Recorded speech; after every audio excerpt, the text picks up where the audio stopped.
I mixed a fucking track for Coi Leray Republic Records on this laptop I'm talking to you on. What's good, YouTube? It's your SKY Jordan. In today's video, I'm going to be sitting down with an industry engineer. He charted on the billboards. He's worked with people like Coi Leray, Look Him, 22Gs, 22Gs, other people like that. So make sure you watch this video today and you might learn something. So let's get into it. All right, YouTube. So we're sitting here with Mixed by Gabriel. You're based in Brooklyn, right? Yes, sir. Based in Brooklyn. Can you give us a little bit of your background and kind of like tell us who you are? Yeah, for sure. Producer, engineer, moved out to New York about 6 or 7 years ago to, pursue my career in music. Went to music school prior to that. And basically, it was between LA and New York. New York just happened to hit first. I got an internship at Lounge Studios in Midtown.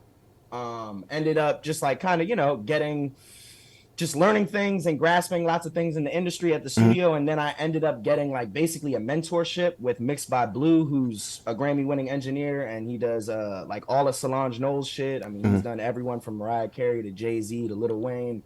So I got to like literally like sit in there for a whole year and a half on all his mixing sessions. You know what I mean? And I went to other spots and did other things at that time, but just like knowing, like when you find someone who's really game to stop and let you ask questions and actually like help you and put their arm around you, which you don't get a lot, you really need to like take advantage of that. Because to be honest, like I would not be here without that. Like my mixing would not sound the same. So yeah, that basically, propelled me off into doing all the things I'm doing now. So I basically just freelanced hella places. Then just realizing that lots of these places, the owners didn't have the same mentality or drive or just love of music that I have. So I've just been going around for years, and then finally came up on this spot called Cook It Up Studios in downtown Brooklyn, where my partner, as of now, Noah, started the spot, and I just love his mentality. He has the same, geekiness when it comes to equipment and loving music. So I just partnered up with him, and we just been building this shit, and it's to the moon from here. The biggest thing that I feel like we're missing in the music industry, in my opinion, is drive and hustle. I feel like hella people don't have that. Lots of people have talent, but no one's really trying to sacrifice for this shit. So yeah, that's a big problem. My opinion, though. Yeah, that's a big problem though. For I see that a lot. Hold up, let's see.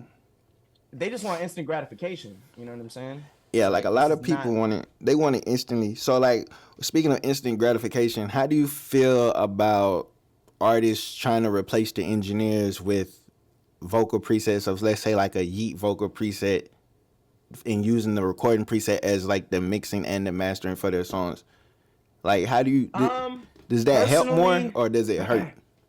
I feel like it could go either way if they have an understanding of what they're using it for, and understanding that they're just using it to get a simple sound out the box to get them to be able to hear it the way they want to hear it. But that's not the end all be all, meaning you should still have a mixing engineer touch it, and you should still try to get your own sound, because at the end of the day, the YouTube beats that have names on it already, you're not being original. Roddy Ricch type beat, you sound like Roddy Ricch now.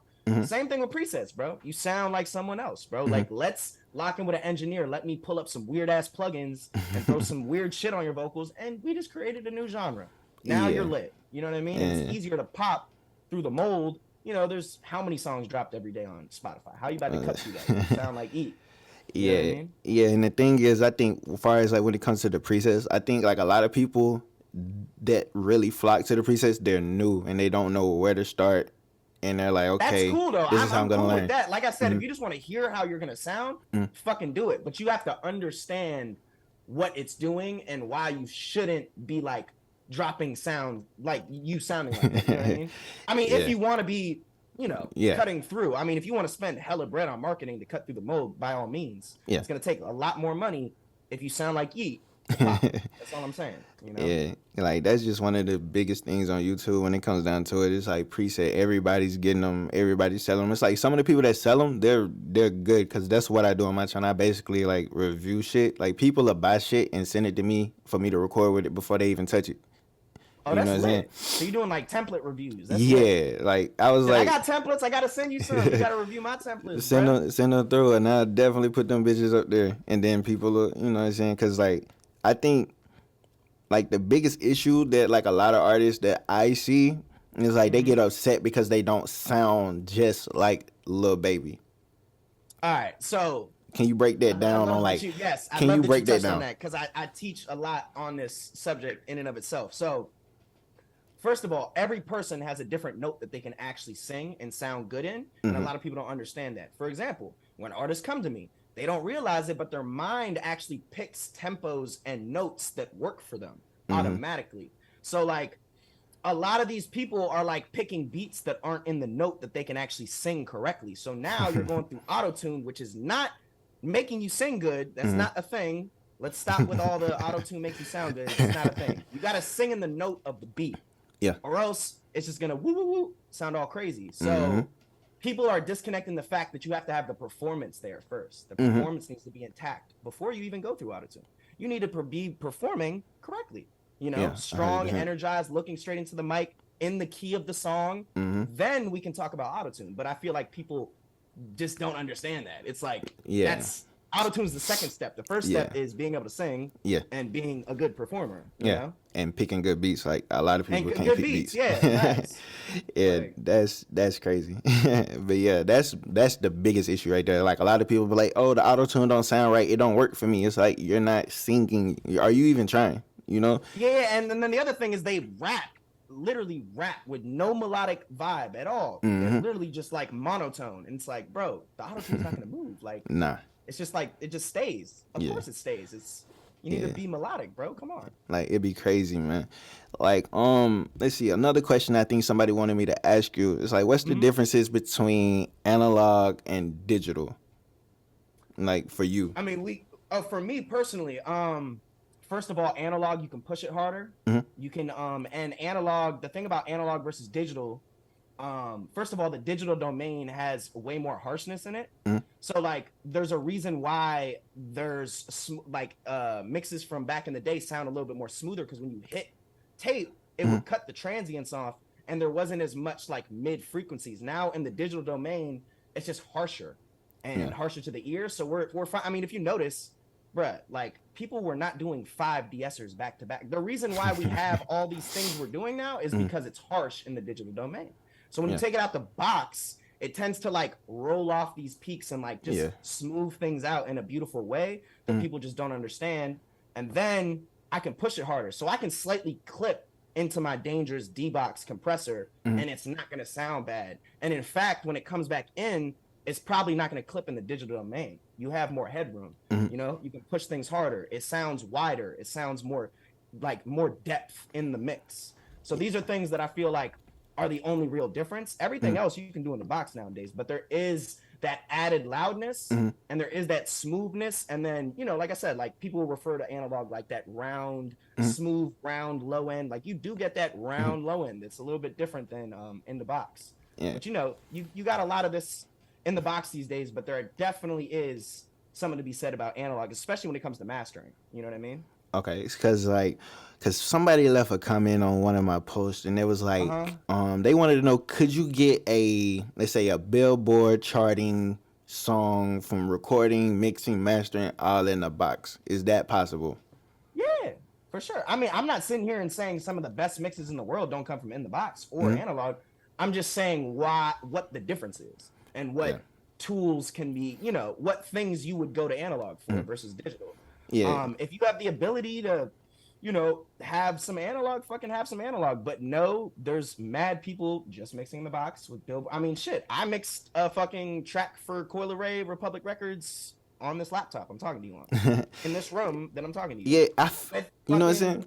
Like, PS5s, bro. like I tell people, like, you can do it. I feel you can do it. I just feel like it just depends on the song. Like, honestly speaking, it's just the song. No, facts, bro. Like, if the song's hard, bro, people don't realize, bro, when you deal with people of certain magnitude when it comes to like really good artists, bro, these mixing engineers, first of all, immaculate producer, immaculate tracking engineer, immaculate artist. When it comes to you, bro, you think they have to do much? No. Besides just some slight, you know what I'm saying, game staging. Nah. Put this, you know what I mean? Nah, bro, they're not doing a lot. They don't need to. It's that high of level.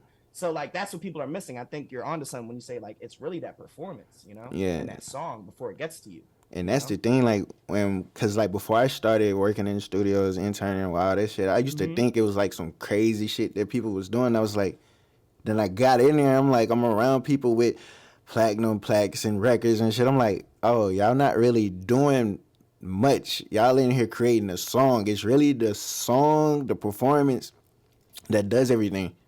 You No, know, so literally, bro. And a lot of these people, it's not even more of like so a lot of technical stuff. A lot of it is like the engineer's taste. You know what I'm yeah. saying? Like we should use this other reverb instead of that reverb, or like I should distort this instead. So it's really like a lot people don't understand. You come to engineers for their taste and their ear of Yeah. music, like how they hear music, how they want it to sound. It's not really like it is technical, but you know, a lot of it Yeah. is like how I want shit to sound. I'm gonna Yeah. take it to where I want and think it should sound, you know? Because I know like a lot of people don't understand that everybody hears things differently. So it's like that's like Yep. and that's what I'm trying to get a lot of younger people that watch or just people that's kind of getting into understanding like what to look for, because like a lot of people like, yo, how can I develop my sound? How can I improve my sound? Like trial and error. You have to experiment more.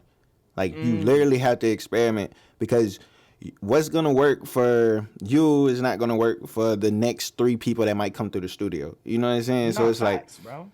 it's like somebody might want their retune speed to be 25. The other person wants it 0. Some person might want vocals hella distorted.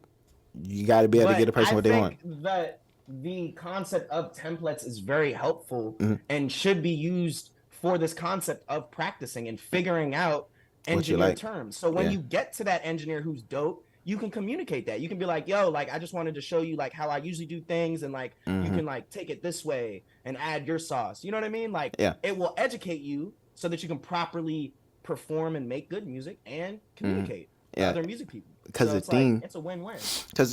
for example, buzzwords. Like, how do you feel about the buzzword crispy? When a person says they want crispy vocals, what would that mean to you? I mean, that's the thing. I just feel like there's a disconnect with all words. Everyone has a different meaning. But for me, crispy is like mids, like the mid frequencies. So like, yeah, crispy is mid frequencies to me. I just think that just means like presence. Okay. I hear crispy, I think presence, meaning hearing the nuances of someone's vocals and stuff like that. So that's crispy to me, I guess. Yeah. But like I said, there's a lot. I mean, we could go, what's warm? You know Yeah. what I'm saying? What's, you know what I mean? What's Like, air? Like, what's yeah, air? what's air? Like, Like, but yeah, it's a that's lot. for me. It's mid frequencies, so like anywhere from like 800 to like 2K. Okay. Be crispy to me. You know what I'm saying? I feel like crispy is like how we hear stuff on AirPods. You know what I'm saying? 'Cause Yeah. it's so midi, it's so Yeah. mid-rangey. I feel like that's crispiness. Yeah, You it's know what I'm very, saying? yeah. I can feel it. I feel it. Let's see. I think somebody in my Discord, they wanted me to ask, like, for a person to kind of learn some EQ tips, what would be like one or two quick little EQ tips when it comes to EQ and vocals? Use a analyzer to see where your vocal is before you do anything. Definitely use your ears after that. Like look where it's hitting mostly. I mean, you can see where it's mostly hitting, and definitely close your eyes. Don't use your eyes too much when it comes to like try, for example, try using a freaking parametric EQ without a visualizer or without an analyzer, so you don't see the frequencies. Close your eyes and tweak some. Does it sound better? Keep it there. You know what I mean? If it sounds good, it is good. There is no rules to this shit, and I feel like a lot of people think there's rules and stuff, but there really isn't at the end of the day. Also, don't over EQ. You know what I'm saying? Don't suck the life out of a vocal. A lot of people do that. There's just like 18 different notches and shit. If it's recorded properly, you really don't have to do that much. But yeah, that's pretty much it on like EQ. I guess. I mean, yeah. And what would you say about like getting wide mixes? I guess 'cause I think that's how like a lot of present that question to me. They be like, "Yo, how can I get wide mixes?" But in reality, I think they basically mean they want the vocals to be wider. I'm not really sure what they really mean by that because they can't really explain it. But like, sorry, like one more tip. mix. Okay. Linear phase. You use linear phase on your EQs if you have an EQ with linear phase, because what basically when you're doing cuts and stuff, a lot of time it actually phases out with the EQ. So if you lose linear phase is just a more accurate way of doing EQing. So I'd suggest people do that. If you have like Fab Filter Q3 has linear EQ. So if you're working on like low end material and stuff, or just vocals in general, it's more accurate when you're doing cuts to use linear phase. So Okay, look, he just gave and y'all some sauce, so y'all picked that up. yeah, facts. But So yeah. you were saying about wider mixes, right? Yeah, they want like I think like a lot of people want wide mixes or like wide lead vocals or something. I'm not really sure how, cause you know a lot of people interpret it different ways. So it's like I really don't know what they mean by wide, but I think the dude was coming off as saying like how do you get wide mixes just overall? Okay, I'm just gonna keep on going back to this EQ thing. So just give me a second because I have more. So look, Okay. a lot of people don't understand that every vocal. This is like a super big tip that I recently got into in the past year. But every single vocal has a fundamental frequency. A lot of people don't know this. You can go to a vocal and scan it, and where you hear the vocal most sitting is the fundamental frequency. If you boost that frequency, that vocal will cut through your mix way better than boosting any other frequency. So like for me, it's typically 800 to 2K is a fundamental frequency, and that's where the vocal usually primarily sits. So if you really want that vocal to cut and be crispy or whatever they say, boost the fundamental. You know what I mean? So I'm always doing like that's one of the last EQ things I do in my chain. I literally take a Fab Filter EQ and find the fundamental frequency where that vocal mainly sits. You know, because there's different spots. There's like 150 might be a little bit like more girth and like weight to the vocal, and then like 5K is presence, but 800 to 2K is where it mainly sits. So if you boost that, it's gonna cut right through the mix. Trust me. Like the mids on a vocal are what make things cut. Yeah. So focus on those mids on a vocal because they make things cut in a mix. Period. Yeah. And as far as wider mixes, one, panning's your friend. You shouldn't have everything in the same position. Use your pan pots. You know what I'm saying? Like I constantly open sessions all the time that literally people don't even touch pan pots. Nah, they don't. Like, bro, what's going on? Like even on the instrumental, like freaking if there's a rim shot, like pan it a different way. Like why not? If there's a hi-hat, like slightly put it over here. Like have fun with that. That's gonna spread it out. Use stereo imagers and but don't go too crazy. Definitely use like an analyzer of some sort on the last step, and just so you can make sure it's not phasing out and you're doing too much. Because to be honest with you, it is easy to get carried away in the digital world with all these, these wideners and shit. It'll just get crazy. Yeah. So that is a key one. This is a very big piece of advice. So I have all my effects going to an effects bus. On your effects bus, use a center plugin by waves. Pull down the center image and push up the stereo image. What that's going to do is spread out all your verbs and cut them out the center and spread them out to the sides, and the echoes too. The echoes and the reverb are going to give you more space in your mix and spread it. Yeah, he just gave y'all a gem right there. That's a personal gem too. I actually do that. So yeah, like a lot of people sleep on that plugin too. Like I used to use that shit on ad-libs for sure. Bruh, center is fire, bruh. Use that shit on libs all the time. Like that pan man to do my little motion shit to keep my libs not being in the middle, give it some movement. Like a lot of people be sleeping on shit like that.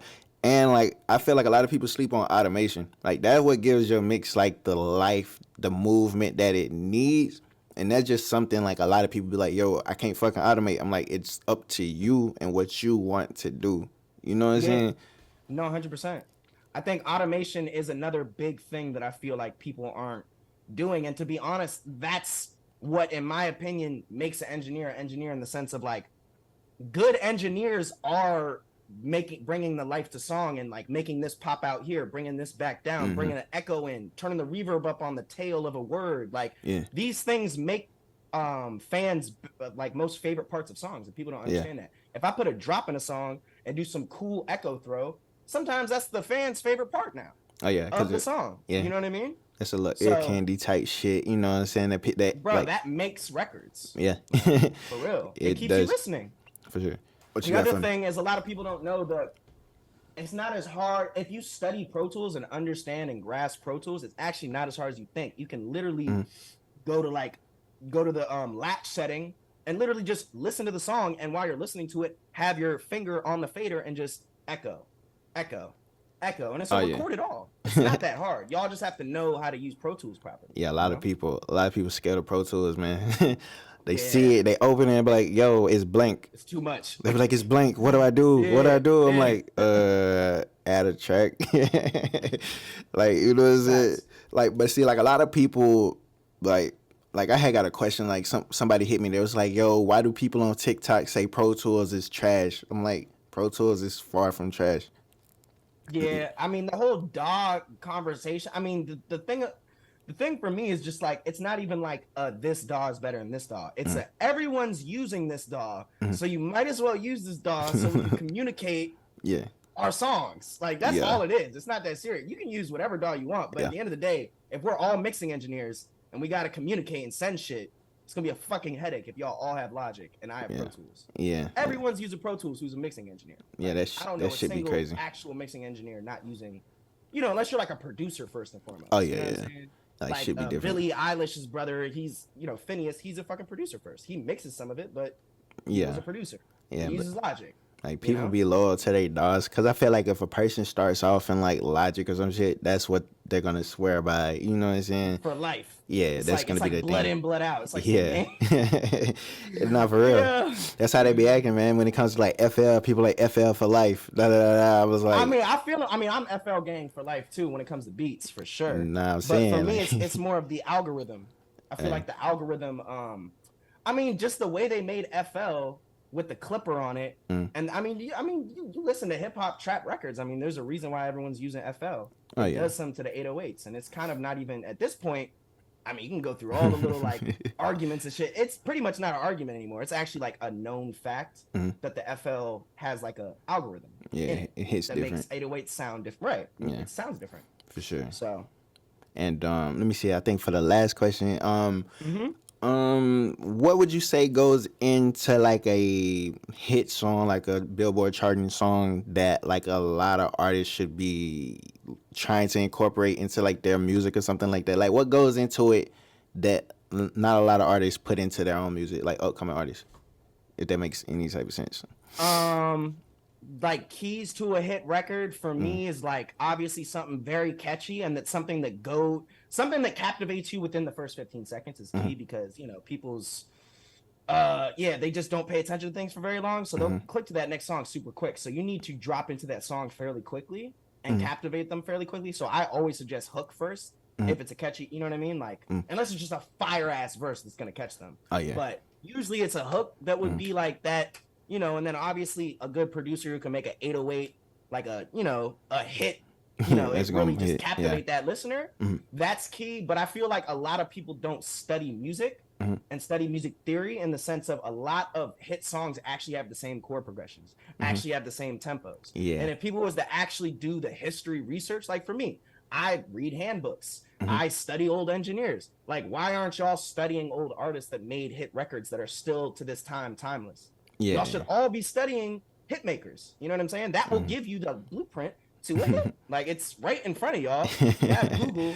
You know what I'm saying? Like, you can do research on these people. Like, a lot of people don't know how to arrange properly, and that shit gets me mad. Like, 8 bars, 6, like they just don't know. They just a lot make of a song. A lot of people can't count bars. Like that's a common problem. Like, so I think that like counting bars is a big thing that should be talked about because obviously if you have a fucking 16 bar hook, I'm not about to listen to that whole hook. I'm about to change the song, bro. That shit's way too long. That shit gotta go. Yeah, bro. So I think those are a few things that people should implement, but definitely studying, bro. Like, why aren't you studying Michael Jackson right now, bro? Like, I'm lost.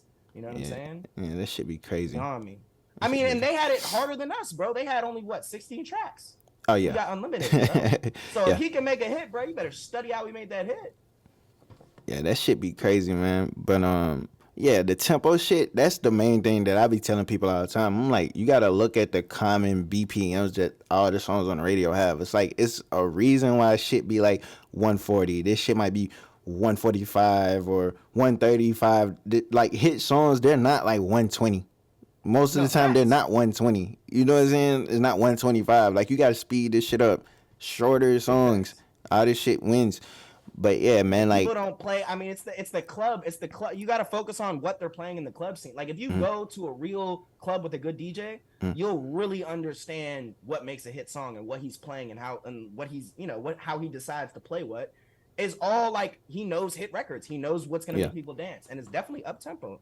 You know what I mean? It's definitely Yeah. 140 plus for sure these days, you know? Yeah, that shit.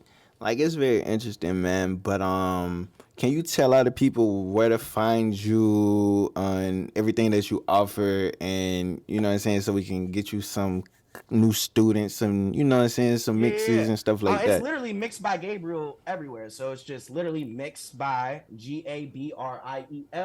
I have a website. You can find me everywhere: Instagram, Facebook. Yeah. I got reviews on Facebook. I got beats on my Mixed by Gabriel. My classes are on there. My templates are on there. Yeah, it's pretty easy. Literally just Google Mixed by Gabriel and I'm gonna there'll be put hella shit for you I'm to gonna do. put everything down in the description, man, so other people can reach out and stuff like that. Nah, I appreciate it. Hey, y'all tap in with my guy. He's trying to do something right for the community, man. It's a beautiful thing, man. Need more people like you. For real. Yeah, man, I just be trying to do my Trying to part, man. I mean, for real, bro. I mean, we need that, to be honest. We need Yeah. people willing to give back and educate, you know what I'm saying? Yeah. So definitely appreciate it, bro. Keep it up. Yeah, bro. Appreciate you, man. And we'll be in touch, man. Cause at some point I'm gonna start evolving the content to where I'm traveling, going to different studios, shooting vlogs, and doing all this stuff like that. So whenever I do touch down in New York, man, I'm gonna come through and Oh, I'm you gonna got a fuck with you. place, bro. You got a home. You already know the I'm, vibes, bro. We tapped in. all right, bro. Appreciate you, man. Yeah, And for sure, bro. but look, thank you for watching that video. But listen, make sure you like, comment, subscribe to the channel. It's your boy SKY Jordan. I'm out of, alright? Cool.